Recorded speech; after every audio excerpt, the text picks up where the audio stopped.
Duas aeronaves militares americanas foram abatidas no Irã nesta sexta-feira.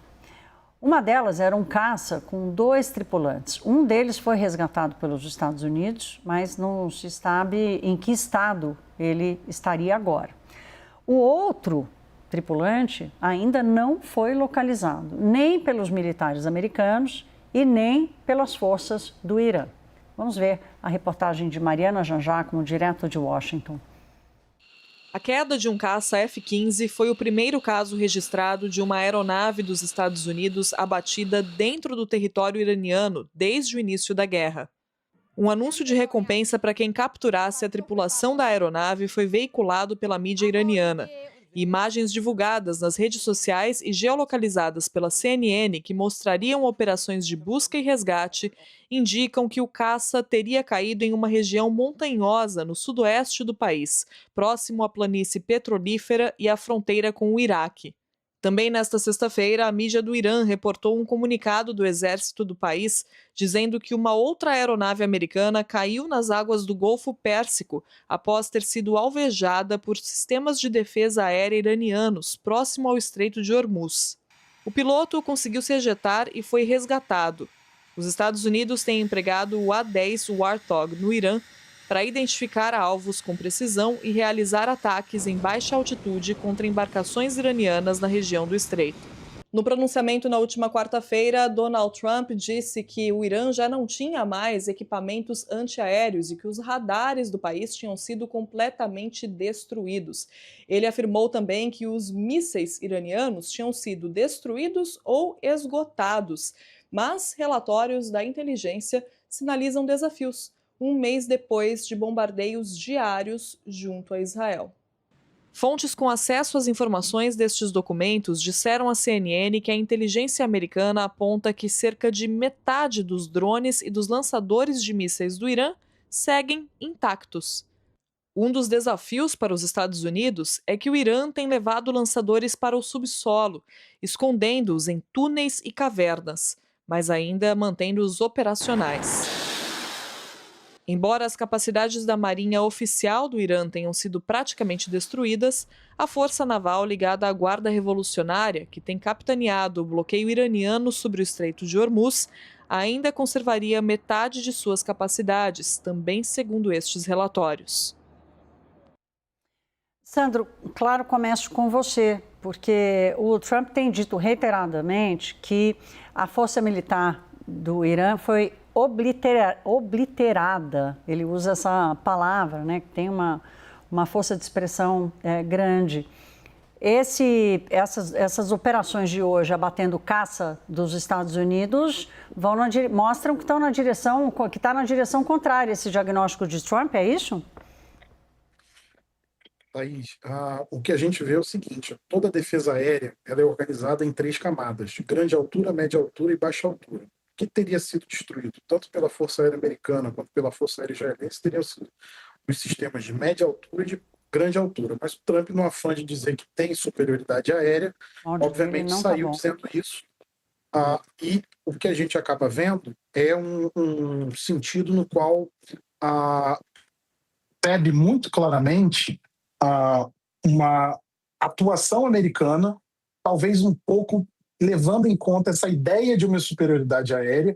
Só que o problema é que quando você opera muito próximo ao solo, você corre riscos. E quando corre riscos, você fica exposto, inclusive, a sistemas portáteis que podem ser operados por um homem, o famoso manpad, e o Irã tem as dezenas de milhares. Então, isso é um grande risco e lembra também a ele os custos de uma eventual ação terrestre. Então, aqui, o que a gente vê muito claramente com as operações de hoje e essa busca frenética, no qual, inclusive, as informações que dão conta que o próprio A-10 teria sido danificado e abatido nas operações para salvar o piloto do F-15. Então, o que a gente está vendo muito claramente, Thaís, é que o custo da guerra apareceu para o Donald Trump. Então, ele deve agora perceber isso. E você tem uma busca frenética durante essa noite, madrugada, pelo artilheiro do F-15, né, o oficial de sistemas de armas, que ainda está desaparecido, e é uma busca desesperada, porque se o Irã conseguir colocar a mão nesse militar americano,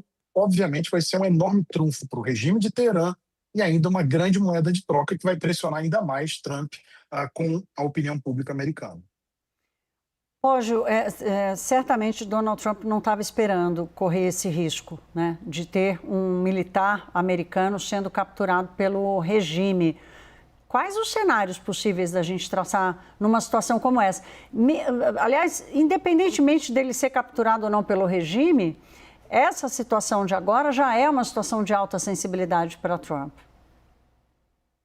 Pois é, Thaís, a gente está vendo um padrão histórico se repetir, né? Aquele padrão de grandes potências, quando atacam potências menores, elas têm uma sensação de onipotência, né? Elas confundem a capacidade de destruição que lhes é dada pela superioridade militar com uma capacidade de controle. E isso a gente vê várias vezes, de forma repetida, em vários eventos, que não é verdade. Vimos isso próprio nos Estados Unidos no Vietnã, no Afeganistão, a União Soviética no Afeganistão, a Rússia agora na Ucrânia, ou seja, são uma série de conflitos que começam com uma perspectiva, mas elas vão tendo uma lógica própria e desenrolando uma outra perspectiva. O que a gente tem no caso norte-americano, nesses conflitos assimétricos, é que o Irã não precisa ganhar militarmente nos Estados Unidos. O Irã precisa de pequenas vitórias que tornem o custo político e econômico muito alto para os Estados Unidos.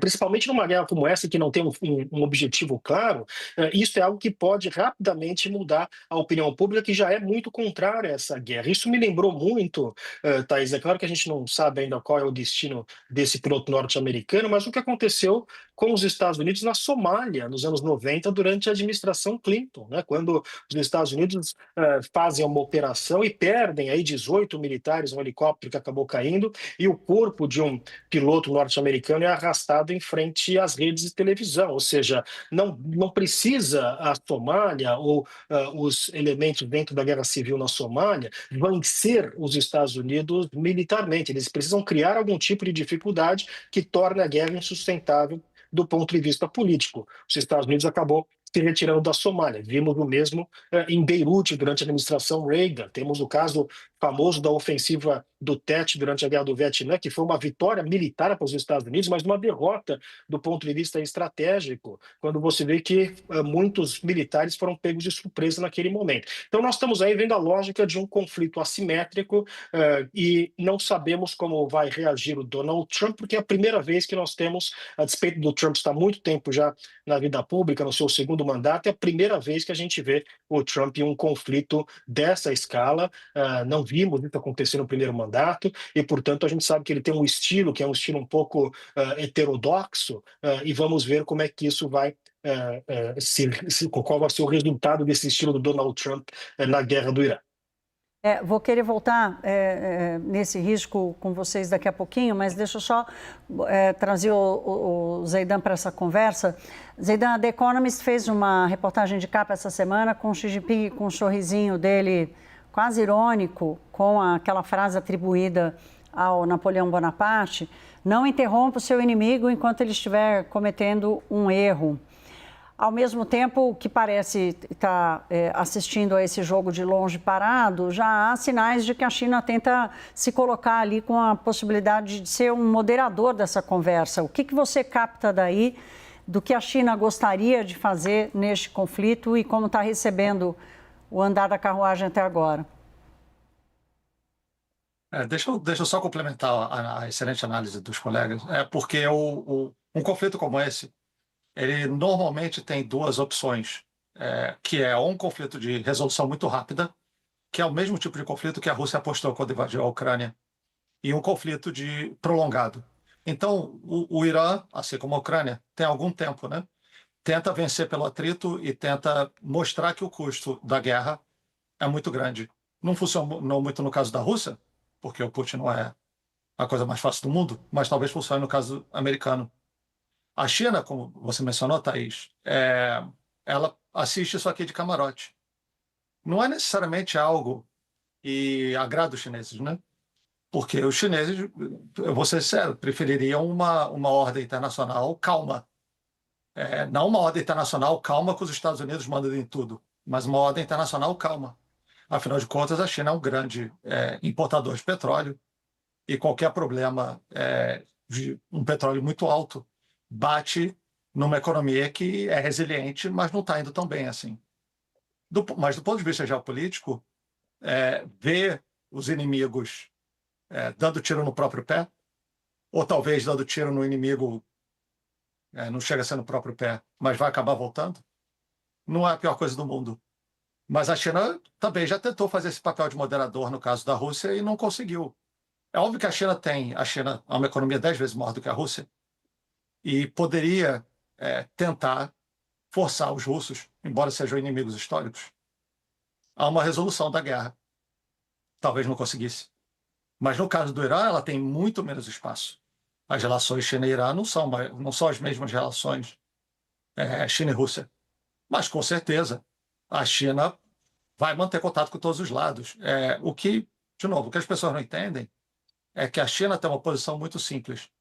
Ela reage da forma que tratam ela. Se tratarem como adversário, ela vai ser adversário. Se tratarem como inimigo, ela vai tratar como inimigo, o que significa que é uma decisão, de certo ponto, dos americanos e europeus, de como é que eles vão trazer a China para esse jogo.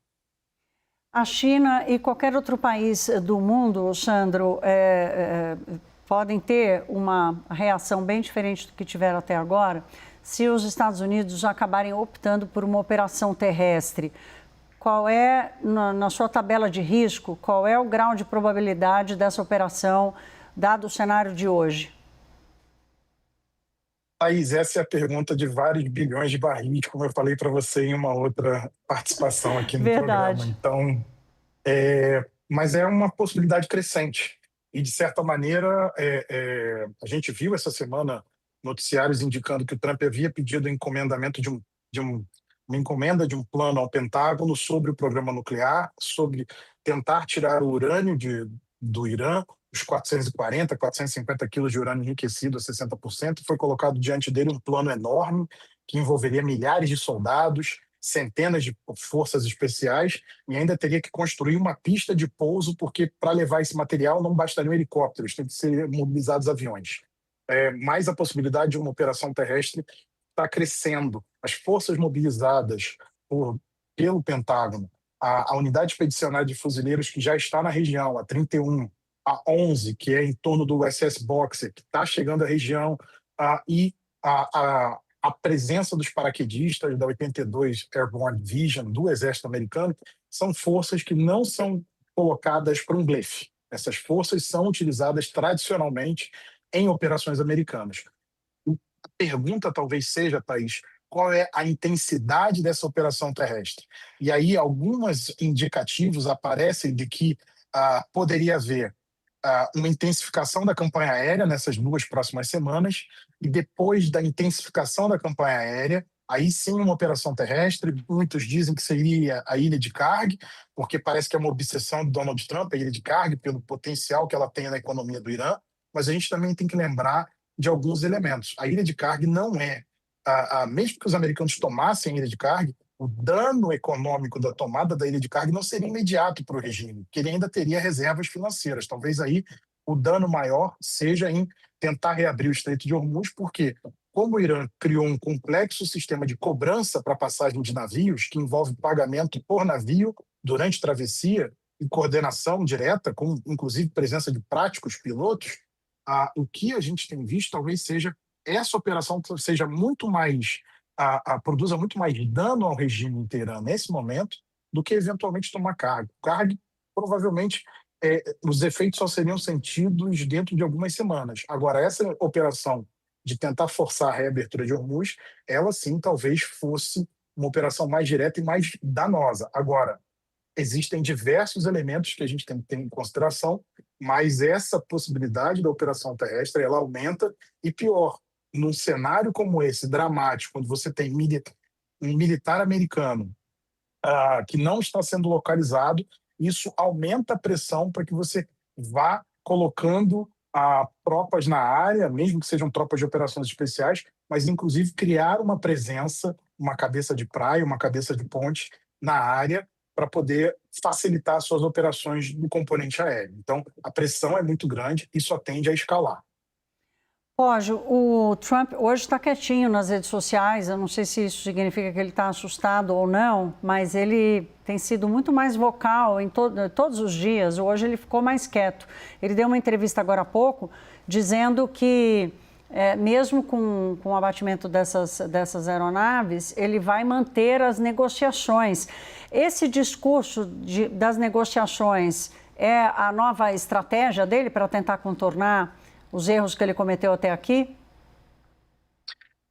Desde o começo dessa guerra, Thaís, o Donald Trump ele imaginou que ele ia conseguir aplicar a estratégia que ele aplicou na Venezuela, né? Ou seja, ele faz uma operação militar rápida e dialoga com quem é que sobra do regime que foi atingido, né? Só que isso não aconteceu no Irã. Então ele desde então tem falado dessa negociação, que é uma negociação que ninguém sabe o que está acontecendo, com quem que eles estão negociando e quais são as questões que estão aparecendo nessa negociação. Existe a possibilidade de que não tem negociação nenhuma, que isso é só o Donald Trump fazendo mais uma de suas bravatas. Então o que a gente tem muito claramente é uma situação em que os Estados Unidos estão no momento em que não sabem, o que a gente acabou de falar da possibilidade de invasão terrestre, né? Vamos lembrar que foram mudando todos os objetivos estratégicos dos Estados Unidos. Até outro dia o Donald Trump falava que o objetivo era a rendição incondicional do Irã. Olha, se é rendição incondicional, qual que é a negociação que ele está fazendo com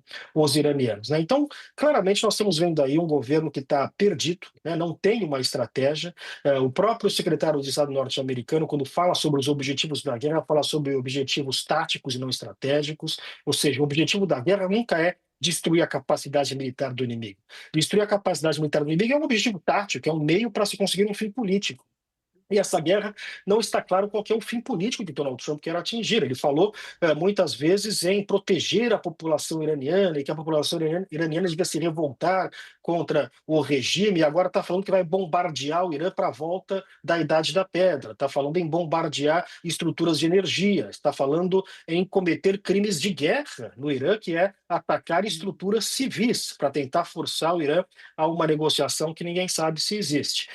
Há um outro elemento importante aí, que dentro desse contexto todo, é que recentemente o Pentágono tem passado por uma mudança muito grande nos seus generais. Alguns generais foram demitidos, então o que parece indicar que existe um certo desconforto no Pentágono com alguma possibilidade de ação que a administração Trump está pensando em fazer no Irã. Isso me parece que é um elemento importante que a gente vai ter que prestar atenção para entender justamente qual é o objetivo desta reorganização praticamente sem precedentes, ainda mais no meio de uma guerra que a gente tem visto acontecer no estamento militar norte-americano.